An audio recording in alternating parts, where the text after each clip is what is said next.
Ain't no intro. You know what it is. So I go to pick up this B5 S4, and at first everything looks good, looks great. 2.7. All right, lift the hood, see that 2.7 up in there. The guy told me it drove. We get there, it didn't. Right, and on top of that, had a flat tire. No matter what I did, air wasn't going in that thing. So go to start it, crank it. And it caught for like 2 seconds here and there, but it really didn't want to start at all. And it was just like really, really, really low on gas. Really, really low. The needle's below E. And like, I don't know, like a quarter inch below E.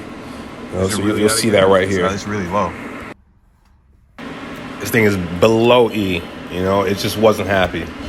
And ultimately it made us not happy because we want to just grab it and go. But it just didn't turn out that way. So I think I just keep trying to crank it. Wishful thinking. Everybody's kind of had that moment where you figure, I don't know, if you just crank it enough, it'll catch, it'll come on. So here it caught on for like 2 seconds and stopped and died right before it hit the actual ramps for the trailer. So we figured we just push it the rest of the way. And that's what we did, right? Threw all types of stuff on the ground to kind of like offset the difference of the ground and the bumper and the lift. Just trying not to mash up that bumper. But it's one of those, aftermarket RS4 bumpers that are made out of like paper mache. If you look at it too long, it's going to fall to pieces. So we slapped a ratchet strap on there, and we figured that just 2 people pushing, 1 person ratcheting, it might maybe just work. And I think we got like an inch or 2. There we go, like an inch or 2. And that's about it. So after realizing that it's 3,600 something pounds and that wasn't gonna work, we try another method. All right, so that's my boy X. I brought 2 of my boys with me to help me out with this thing because I knew it was just really heavy and it was going to be a nightmare. So I didn't know exactly how much of a nightmare it was, but it really was a devil car. So that's the previous owner. He's going to try jumping up and down to like jostle, rest of, I don't know, like get the gas to kind of like fall into the into the pickup tube. So he's jumping up and down. He tells me to go inside and try to start it, and maybe it'll catch just enough gas to drive up this thing. And as you can already guess, that didn't work either. All right, so here's the next attempt. We got a little bit closer, and I think the majority of that has all been the ratchet straps. Right, just ratcheting it. But if anyone's ever used ratchet straps, they kind of like somebody already fucked it. They max out after like X amount of pulls. So you have to like unravel it and then start all over again, and we're directing traffic around like 1 a.m. in Mount Vernon around this one street. And I have no idea why it's so freaking busy this late in Mount Vernon. I don't know what y'all are doing out there, but it just seemed like there was a bunch of cars that just kept coming up and down the street at 1 o'clock in the morning, as if it was like 9 o'clock or 10 o'clock or something, but, I guess people got to do stuff. Maybe booty calls, who knows, right? And there's a collateral damage. This first portion of the collateral damage of that bumper, it's cooked. It's cooked, right? It's not really gonna come back. Making it worse. So my boy X thinks he's gonna be able to wiggle it off, and he just tears a nice little hole into it. Now we knew it was gonna like be cooked anyway. It's too low to the ground. So I think this is the second, third, or fourth attempt of ratchet strapping it. All right, just resetting the ratchet straps, and trying to get it up there. With that flat tire, it was not helping at all. It just made it even lower to the ground. So I guess we just try to like do everything we can to get it up on the ramps. And this car was so heavy, it actually ended up breaking the ramps. So we actually supported it with cinder blocks underneath, because that's all we had at 1 o'clock in the morning. Just a nightmare S4. So sent the owner. He went to go get some gas. We're figuring, okay, maybe we'll put some gas in it and we'll stop doing this the hard way. All right, we'll just drive it up there. Right? Wrong. That didn't work either. Okay, he tries to put some gas in it. I'll show you exactly what happened with that. But that's me cranking it, just not taking. Just not taking, not happening. It's not happy still. And I think this is right around the time where the battery's starting to get low on the car. So it's not even one to crank or start, or the starter doesn't even have enough juice from the battery to even keep it moving at this point. All right, so the owner hops back in his car. He says he's gonna go get I forget what, but he's like, yeah, I'll be right back. So he dips off for a little bit, right? So in the meantime, we figure that we're just gonna take the rest of the gas and just try to like get it in, into the car, because maybe he didn't put enough in, right? So I grab the gas can, right, go over to the gas filler neck, right, and I'm trying to like just get it to take any type of gas, anything. We have like maybe it's like a 5-gallon container, right? So, right, put the nozzle in the hole, put the hole in the nozzle, put the nozzle in the hole, right, and it's just another nightmare. So this thing is just like throwing up gas, right? So that's me. I'm like fingering the little flap in there. And as I'm fingering it, gas is actually pouring back out of the vehicle as if it's full. But it's not full, right? The gauge says it's completely empty. So we're just trying to like, what in the world is going on? I finger a little bit more. Then X realized he has a freaking screwdriver in his hand. Thank you. Could have given me that earlier. But, we're just like playing around with that little flap in there. We figured we move the flap out of the way and put the nozzle in the hole, boom, we'll have like some sort of success here. What the fuck is this? All right, so he's gonna hold the nozzle open with the flathead, right? At the same time, I'm gonna try and flip the container upside down and stick it into the hole, and then just maybe then, it's gonna be happy and accept some of the gas. And we won't have to like do all this ratchet strapping and all this extra nonsense to get this car onto the trailer, right? So it's actually a pretty decent gas can. It's the one with the little button on it, and it's got its own little breather, so it won't like just like launch a whole bunch of gas and then have the air kind of suck up afterwards. I think we've all kind of used those before. I thought he was actually dancing, but he's trying to like get the gas or gas tank to move a little bit. So I flip it upside down, and within like 2 seconds it automatically just starts throwing up. Yeah, it's just pouring on the ground, bro. Just throwing up gas. Okay, so now we're all like, what the fuck is going on, right? I think we finger it a little bit more, try to see what the hell's happening. It's just not happy. No matter what we tried to make this thing work, it was just not happy, right? Open the flap, gas is coming out. Gas is supposed to go in, but it's coming out. So it's another like fuck you for that night. So there's not many options when I kind of came somewhat unprepared. A lot of this is my fault because I did not bring the right size trailer. I got wooden trailer arms. And I moved like smaller cars. The Corolla, the Sentra. Front wheel drive cars. They don't really weigh much. They're like teetering on that 3,000 pound mark, but I don't know if anyone's ever had an S4 or been in an S4. It's sort of a little tank. It weighs a lot more than what you expect it to weigh, even though it's not that large of a vehicle. But it is. I don't know why he throws me the gas cap when he could have just put it on himself. But I think we're at this point we're all just really frustrated. Yeah. So the owner went to go get his other car, one that he didn't really care about as much. So now we're all just like, fuck it. We're just gonna go bumper to bumper, right? Bumper to bumper, and push that bitch up on there, right? So he's coming in slow, right? I'm in the driver's seat. We got X in the front. He's gonna do the direction from the front. I'm just gonna be the wheelman, and we figure we're just gonna, just walk it up there on the ramps, ever so slowly, ever so gently. But we came into another problem right after that, right? Look how the trailer just dips down. This thing is heavy. 2.7s, I think just like the block alone is around like 450 something pounds. And then if anyone, what a Quattro is, it's got the diff that hooks up in the back, right? And then there's the regular part of the transmission that hooks up in the front. So there's a lot of weight to these itty bitty cars. Primarily, I'm more of an A4 person. I'll do the 1.8 because it weighs less. you know, and you can kind of get similar power depending on, you know, what turbos you run and, you know, what you do to it and tune and such. But this is our new problem, okay? The ramps are now doing this teeter-totter thing, right? So a lot of the weight is over the front wheels, and the cinder block is in the middle.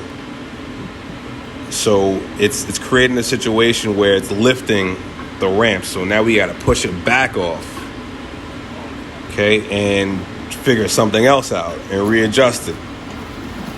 So we come down off the ramps ever so gently, and then boom, quick release bumper. Quick release bumper, and we don't got to worry about that no more. Right, so into the truck it goes.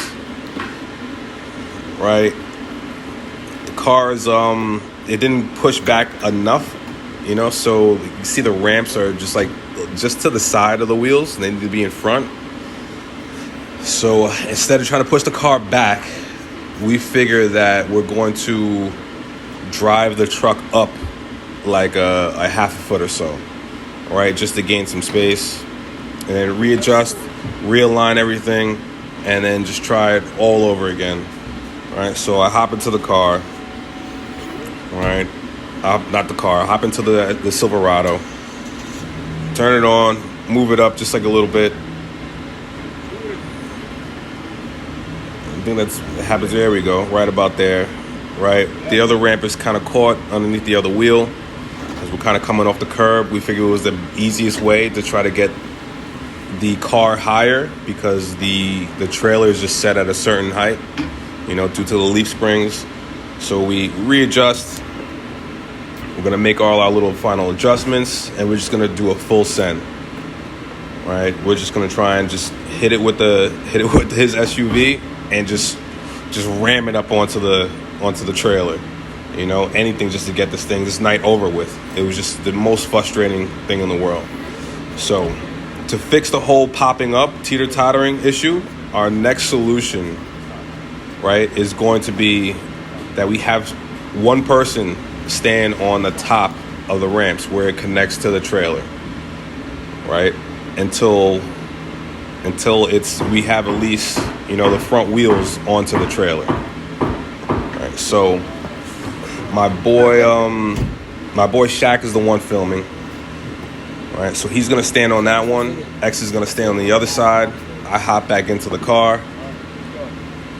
Okay, we get the original owner. He's gonna hop back into his SUV, right? And then we're just gonna go for it, full send. You know, first we try pushing it. I mean, I think I'm outside the car, just doing the wheel, while he's pushing with his car from the back. You coming?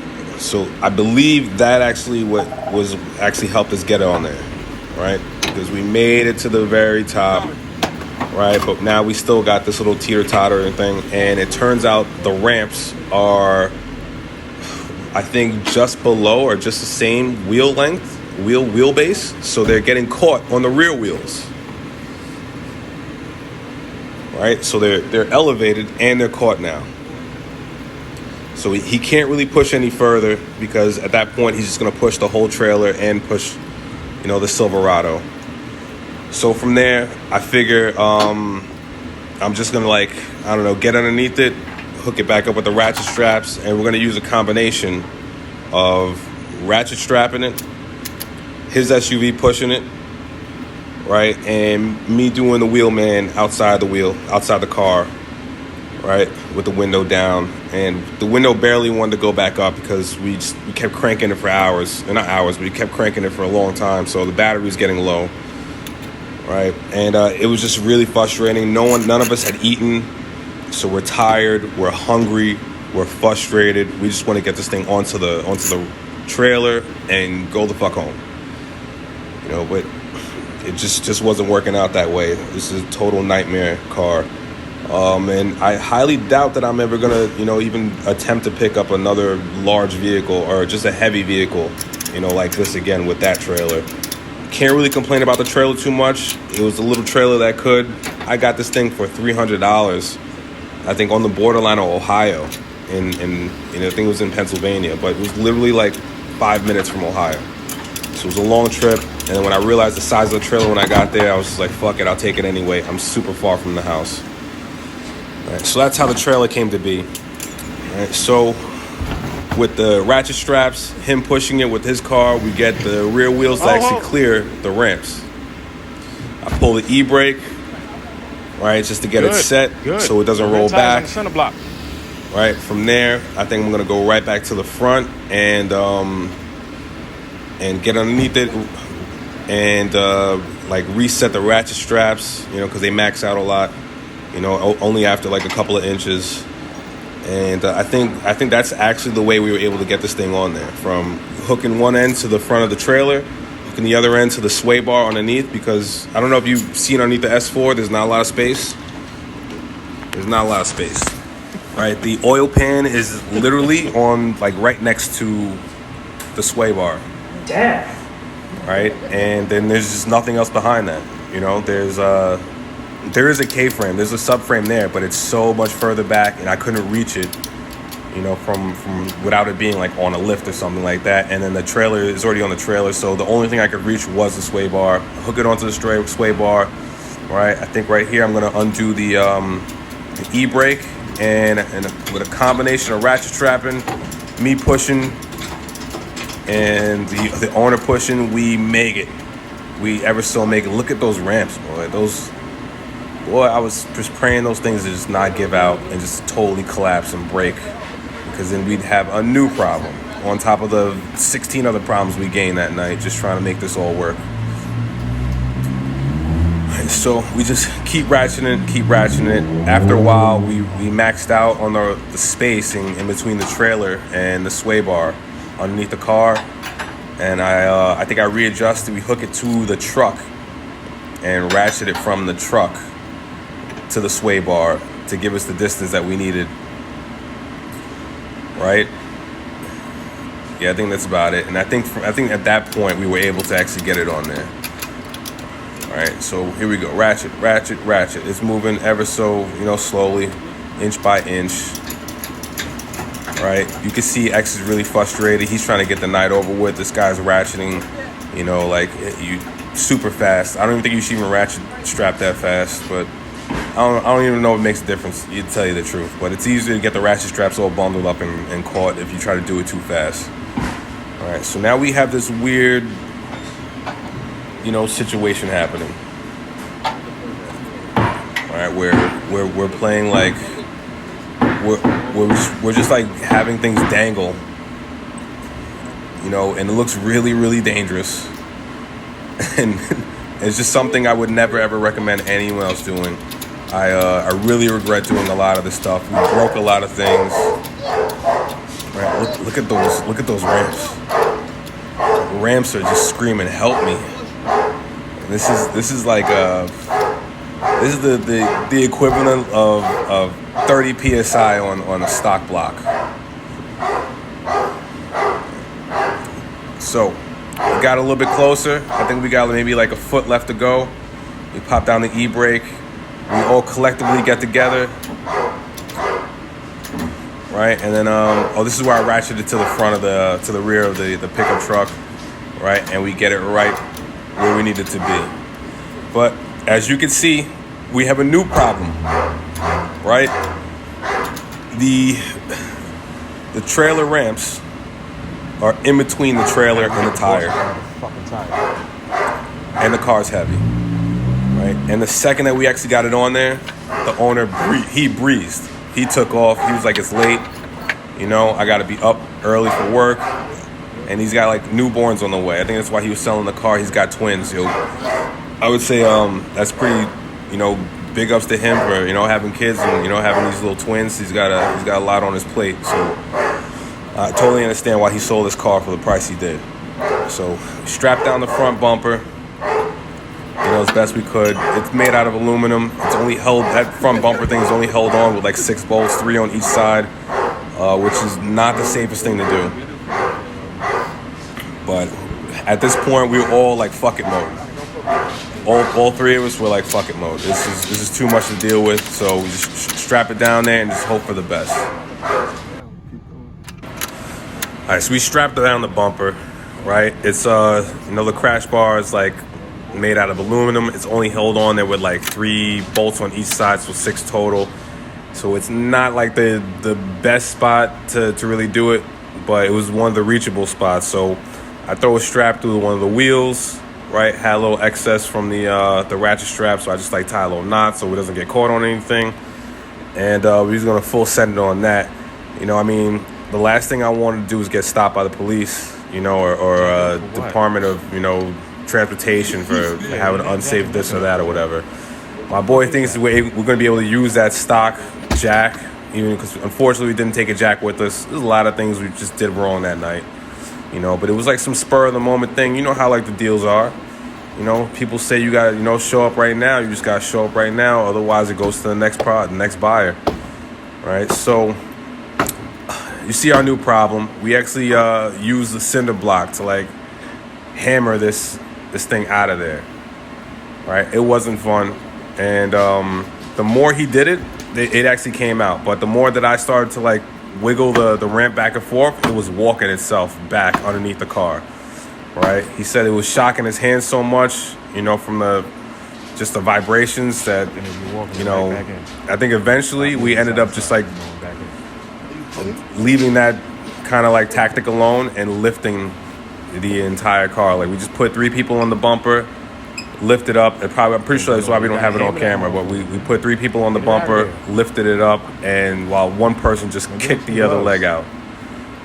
And I think that's how we were able to free ourselves from the ramps, which are definitely just like in horrible shape right now. They got a bunch of cracks in them. This man tries to lift it all by himself, and then I'm just like, wait up, bro, I'm gonna come. And then we both try to lift it. That still didn't work either. All right, look at me do the stanky leg. Try to stanky leg it out of there. That wasn't working. So we had to put the camera down to make that work. So finally get it on the trail eventually. Go right around to the corner to get some air because one tire was kind of low. Yeah, that didn't work. That thing debeated the second we pulled up to the gas station. Immediately. As soon as we hit that little lip, like from the street to the curb, the tire totally debeated off of the rim. Ironically, it was across the street from a tire spot. But obviously, it's 1 a.m., so they ain't open. So now we figure we in there for the long haul. We figure we're going to be there for, it's like, I don't know, 7, 8, 9 o'clock in the morning, whenever that spot opens. So, none of us even had any cash to even put in or any change to put into the tire machine, like the tire inflator machine. It was the guy at the gas station just saw what kind of nonsense and trouble we were going through, and he just donated $1 for us for the tire machine. So big ups to him, for that, because even though it didn't work, but big ups to him because he didn't have to do that. So after all this frustration, bro, I just called AAA, man. We all just wanted to get the fuck home at this point. It was just too frustrating. This nightmare Devil S4 was just a super fucking headache. I hit up AAA. This guy pulled up. I got to give a shout out to him as well because I think his name is Ronell or something like that. It's some Dominican dude. But he technically wasn't even supposed to take this car because AAA only is supposed to take cars that are actually registered to you, and this wasn't. It was just something we just had picked up, so I had to just show him some fake plates for his paperwork. I don't even think I should even disclosing that, but it's all good. It's not even one, I think I got his name wrong. And 2, I don't think his company's really gonna care. They do this shit all the time, kind of, sort of. But just to make it all work, I paid for the tolls, and then I also I threw him a couple extra dollars for coming picking niggas up in the middle of the night. We were all freaking starving. We ordered some Uber Eats. The first driver stole our order. I guess he had a good meal for himself. Had to make another order. It took like an hour and change to show up. And I think maybe 20 minutes after that, AAA showed up to come and snatch this car from us. So I'm just gonna let you let you guys watch as we do some truck trailer acrobatics. To get this freaking this S4 out of our lives, man. Just like off this ramp, we just kind of wanted to go home. It was just too much to deal with. And in all honesty, I picked this car up for my other boy. You know, this isn't even one of my car flips or anything like that. It's not even for me. You know, he paid me to come pick it up. I got paid.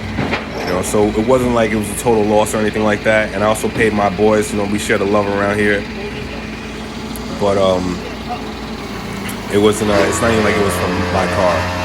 And be honest with you, it was sort of a good deal. The guy was trying to sell this thing for $1,400 or something like that. I got it down to a band, and it came with a full 6-speed swap. You know, but in retrospect, I don't even want to touch this car. I know my boy wants me to go and do this whole swap and everything like that, but I already got bad agita.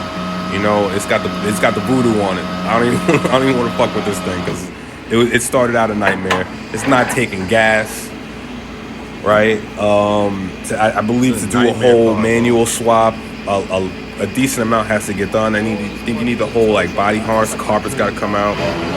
They go X trying to flex on camera. With the e-brake is on.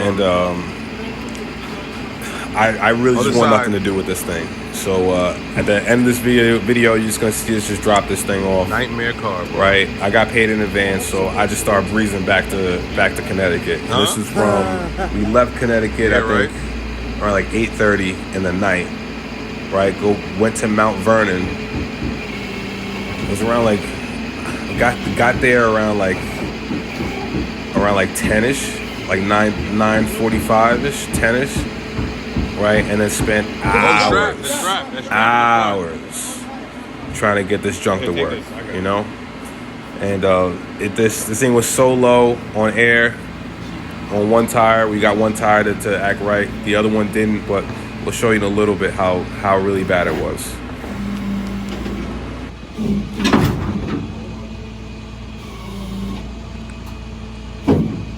Hold on.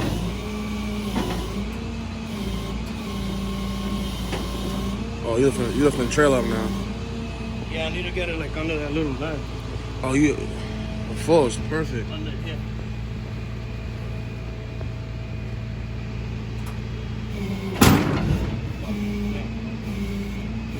Right there, you gonna pull. Wait, he's got to take the strap off. Let's take the strap off. He's on cranking the strap. But you good right there though. You gotta move the bed, that's Hold on, cause his hands is under there. Yo, Shaq, get the lighter. See if the lighter we can burn through it real quick.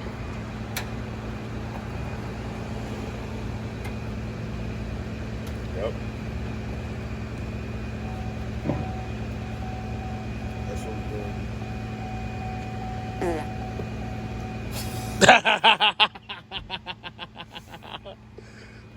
Remember that torch I was looking at earlier? Yeah, no, Yeah. I just thought about it too. Yeah.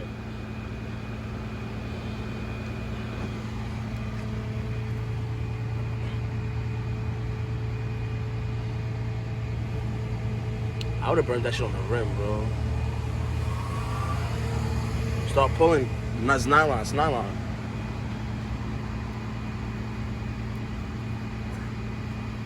We had the gas station starting fires. I know. Yo, we're dead ass at the gas station. Hopefully Smokey the Bear don't come out in this bitch. Woo! Ow. It hit me. I told you it was nylon, bro. Woo! This bitch is hot, right? It's still hot. All right, so that wheel strap that's over that driver's side front wheel was just so tight I couldn't get it to the ratchet strap to undo.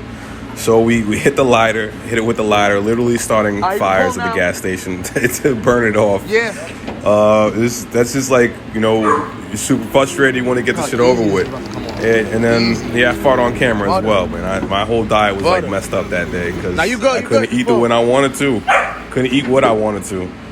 You know, and I'm kind of on a special diet too. For the most part, I juice a lot of fruits and vegetables in the morning and stuff like that. So I try not to eat garbage while I'm out. You know, so this is what it was. You know, so it's up on the trailer. On the pickup truck now, and the flatbed. and now we're starting to like pick up a call like this. have some type of some sort of a feel good moment at this point because we seem like we're getting some sort of success here. You know, I ripped the e-brake up real quick so that Jamie don't go nowhere. You know, and we start to keep it moving. Yeah, because your boy Javi directed him. He didn't want to listen, and he still had to back up someone. Yep. And the e-brake. Yo, you try to save it, it's still broke. You try to save the lane, it's still broke. For what? Raining? Nigga, he don't care about the devil car. Yeah, at that point, I really had my fill, this you know? little trailer baby was. It messed up the trailer. It's the little trailer that could, Huh? you know, but it couldn't that night. You know, we started fires at the gas station. We broke the ramps. It was just too much, you know. And after all that, you know, it was Jesus Christ. Look, you can see the little scratch marks of where the leaf springs were like hitting the floor. You know, Yo, that leaf after spring all that, was we just on wanted to get it the over fucking with, you know. floor. So I got to was give a on big the shout ground. out You to see the tow straight truck marks? driver again, That because was he did some other stuff he didn't have to do. He ran me to the ATM, right? Because of the COVID stuff, like nothing's open, and then you can't go in the stores. And then a lot of the gas stations I was like calling and pulling up to with him were saying that they didn't have Fix a Flat, but he ran me around to like a few of those. We got one can of Fix a Flat. You know, it was just like on trying it on a whim. Hopefully, it would like inflate that one tire so we can keep it moving, and it saved the day, or saved the night, or the early morning. Out this bitch. Niggas out this bitch, boy. And that allowed us to get back on the road. And ironically, even though he left before us, We caught up to the devil car. we caught back up with him on the Throgs net, Devil S4 on the GWZ. right? Because I still had a pickup truck packed full of Oh, you the know Throgs parts, back, my the bad, diff, my bad. you know, the transmission, all that stuff was still there. So, you know, as you can see, we had to drop all that stuff off at my boy's house, Unload all this shit. right? Started at And then 30 yesterday. you know, get all that last stuff out night. the car. You know, at this point, I'm on zero fucks mode. So we're just throwing the shit on the lawn. We want to get this stuff out of here and gone, right? So as soon as we pull up with the trailer and the pickup truck, we just start throwing stuff on the lawn. You know, a double MP is a saying I always got. It stands for next nigga's problem, and then they got to deal with that now. Because we done dealt with a lot that whole day, you know, and here comes the Devil S4, a Nightmare S4. You know, he's gonna drop it off, and then we breeze. You know, it was just a total nightmare. You know, and I recommend that anybody out there watching this, you know, don't do what I do. You know, Hope did that so you don't have to go through that. Rigmarole. You know, just don't ever try to like push the limits of, you know, your trailer or, you know, exceed the limits of something that, you know, has a kind of a max capacity or something like that. Because this is what you're going to end up getting. Out of here and I'm out. You know, you're going to get a little nightmare like I got. You know, so Nightmare overall, S4. it's not a bad looking car. It's a great buy. I'm still not going to touch it. I really have Nightmare zero intentions on doing the manual swap. I'm already busy enough with my little personal projects at my crib, and also my little, like, you know, little flip cars that kind of keep that stuff moving. You know, so I don't think I'm gonna be going down to Long Island to swap this whole, What a nightmare. you know, automatic transmission to manual. I highly doubt I'm gonna be What a nightmare. participating in that. Ain't no outro. Stay tuned.